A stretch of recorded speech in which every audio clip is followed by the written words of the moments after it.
Hold up. Is this the toxic gossip train? Are we chugging down the tracks of misinformation right now?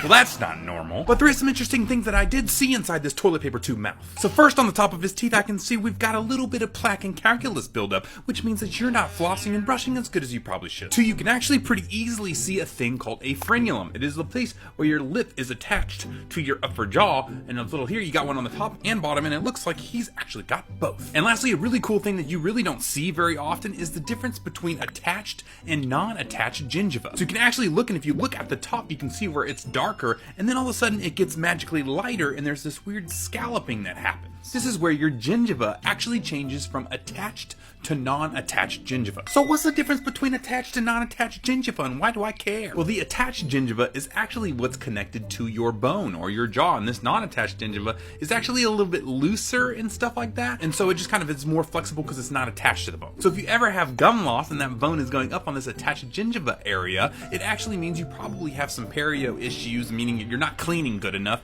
and the bone is getting inflamed and starting to go up, and then you're having some bone loss. Another cool thing is it can help me determine whether you have herpes or not. Yeah, that's right, I said it. You can actually have herpes simplex 2, which is basically in your mouth versus other places. And so if you have these sores on your actual attached gingiva, you probably more than likely have the same cold sores on your mouth or mouth herpes. If you have it on the unattached gingiva, which is the looser type, that's actually called an aphthous ulcer or a canker sore. So next time you sore in your mouth, look and see where it is, and then you'll be able to tell exactly what you got going on inside your body. Hope that helps.